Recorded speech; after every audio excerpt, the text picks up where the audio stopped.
BPSC के माध्यम से बिहार के टीआरई 3 में चयनित प्राइमरी और अपर प्राइमरी के ऐसे शिक्षक जिनका सीटेट में मार्क्स 82 नंबर था उनको होल्ड पर रख दिया गया था। मामला ये था कि चूंकि 5% का रिलैक्सेशन मिलता है ओबीसी एससी एसटी कैंडिडेट को यानी कि रिजर्व कैंडिडेट को, और 5% रिलैक्सेशन के बाद से 150 में 55% पाना अनिवार्य होता है। 55% अगर 150 का निकालें तो 82.5 अंक आता है, जबकि ऐसे कैंडिडेट जो 82 नंबर थे उनको इस संदेह में होल्ड पर रख दिया गया था कि चूंकि 82.5 नंबर से कम इनके मार्क्स हैं, इस वजह से इनको पात्र नहीं माना जा सकता।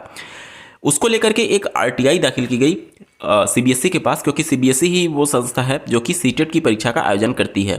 दिनांक 24 फरवरी 2025 को सीबीएसई ने आरटीआई का जवाब देते हुए 82 नंबर पर अपना पक्ष स्पष्ट किया है। आप अपने स्क्रीन पर देख पा रहे होंगे, आवेदक के सूचना के अधिकार के तहत ऑनलाइन पोर्टल पर आरटीआई पंजीकरण संख्या दिशानिर्देश के माध्यम से पीआईओ सीटीईटी यूनिट से वांछित सूचना की जानकारी प्रदान करने का अनुरोध किया गया था। तो क्या जानकारी दी गई है आप अपने स्क्रीन पर देख सकते हैं।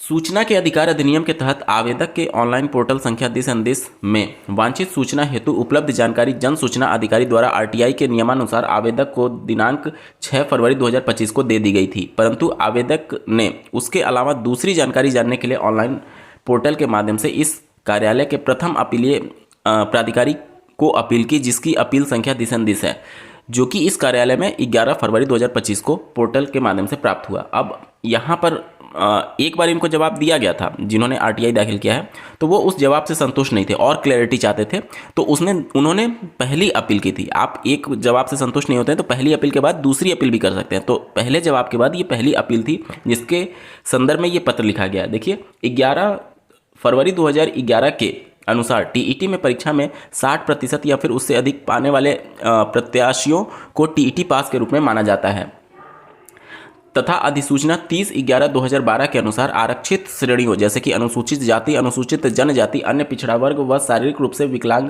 को 5% तक की छूट दी गई है, अर्थात 55% या फिर उससे अधिक अंक प्राप्त करने वाले टीईटी पास के रूप में माना जाता है, तथा इन्हीं प्रत्याशियों को ही प्रमाण पत्र जारी किया जाता है। परीक्षा के अधिकतम अंक 150, अतः एनसीटी के उपरोक्त नोटिफिकेशन के अनुसार सामान्य श्रेणी के आवेदकों का न्यूनतम 90 अंक जो कि 60% पर क्वालिफाइंग सर्टिफिकेट जारी किया जाता है। इसी प्रकार अधिकतम 150 अंकों में 55% अंकों की गणना करने पर 82.5 अंक आता है, और प्रत्येक प्रश्न 1 अंक का होने के कारण किसी भी परीक्षार्थी को 82.5 अंक प्राप्त नहीं हो सकते। अतः 82.5 के निकटतम 82 अंक प्राप्त करने वाले अनुसूचित जाति, जनजाति व अन्य पिछड़ा वर्ग, शारीरिक रूप से विकलांग श्रेणियों की परीक्षा को भी क्वालिफाइंग सर्टिफिकेट जारी किया जाता है।